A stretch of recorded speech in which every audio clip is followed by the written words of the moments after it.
श्रद्धालुओं, जय श्री कृष्णा, जय सिया राम, जय श्री राधे राधे, जय श्री महाकाल। इस प्रवचन में आपको श्रवण कराएंगे रामचरितमानस लव कुश कांड के मूल चौपाइयाँ, उनका पाठ, अर्थ एवं व्याख्या।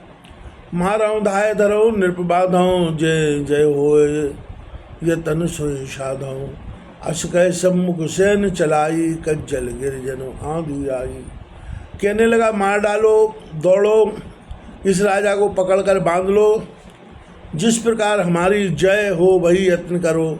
ऐसा कहकर सम्मुख सेना चलाई, मानो कज्जल पर्वत से आंधी आई।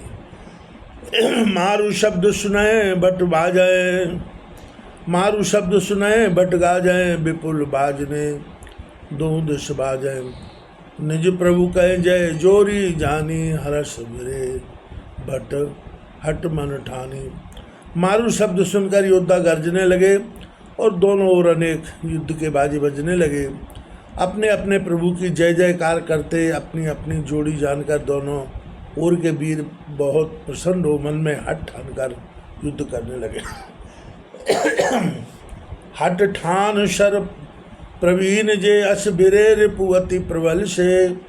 एक मल्ल युद्ध सवाय रोक एक एक न कर खसे। सरशक्ति तोमर शूल परशु, कृपान शूर चला वहीं। कर चरण सिर रीति अति तीर धार, भूमि जान न पावहीं। हट ठानकर जो वीर तलवार में चतुर है, वे अत्यंत बली शत्रु से भिरे कोई मल्ल युद्ध की प्रशंसा करते करते एक दूसरे का हाथ पकड़कर रोकते हैं। सूरगण बाण शक्ति तोमर शूल फरसे तलवार परस्पर चलाते हैं, और जो 7 पैर सिर कटकर गिरते हैं उनको तीर पर धारण कर लेते हैं, वे पृथ्वी पर नहीं गिरने पाते। भट गिरें पुन उठ लरें, पुन पुन करें माया अति घनी। प्रभु तनय सुंदर वीर बांके, हमें रिपुल शरणी। देखें परस्पर युद्ध कौतिक, सुभट एक एक हने। सजकोट रथ सुर आय नव पथ, सुतन जर जय जय बने। योद्धा शस्त्र लगने से गिरकर फिर उठकर लड़ने लगते हैं और बारंबार बड़ी माया करते हैं। इधर प्रभु के सुंदर और बांके वीर पुत्र राक्षसों की सेनाओं को मारते हैं, और जब श्रेष्ठ योद्धा परस्पर युद्ध का तमाशा देखते हुए दूसरे को मारने लगे, तब देवतागण सजे हुए करोड़ों रथों पर बैठकर आप आए और आकाश मार्ग से पुष्पवृष्टि करते हुए जय जयकार करने लगे। विचलित नीबिलोक निज लवड़ा सुर बरबंड, संग तनय मातंक भट दूसर हेतु अखंड। जब बरबंड लवड़ासुर ने देखा कि मेरी सेना चलायमान हो गई, तब अपने साथ में मातंग और दूसरे अखंड केतु नामक योद्धा पुत्रों को लाया। प्रभु सुत ज्येष्ठ सुबाहु विशाला, फिरो मतंग जन दुई काला। यूप केतु अरु केतु प्रचारी, लड़े सुखेन न मानय हारी। शत्रुघ्न जी के बड़े पुत्र सुबाहु से मातंग का युद्ध होने लगा। 2 काल लड़ते हैं। यूप केतु और केतु ललकार कर सुखपूर्वक लड़ते हैं, किंतु हार नहीं मानते। इसी युद्ध का वर्णन आगे करते हुए तुलसीदास जी लिखते हैं, लवड़ासुर रिपुहन बल भारी, कौतुक करे प्रचार प्रचारी। अनीश मुए जान निज जोरी, अस्त्र शस्त्र गए फिरे बहोरी। लवड़ासुर और शत्रुघ्न जी इन महाबलवानों को ललकार कर कौतिक युद्ध करने लगे। भारी सेना अपनी जोड़ी में अस्त्र शस्त्र लेकर पुनः घोर संग्राम करने लगी। विषम युद्ध लख देव सकाने, पूछा सुर गुरु कहे मुस्काने। जन जिय सोच अमर पति करहु, राम प्रताप सुमिर उर धरहु।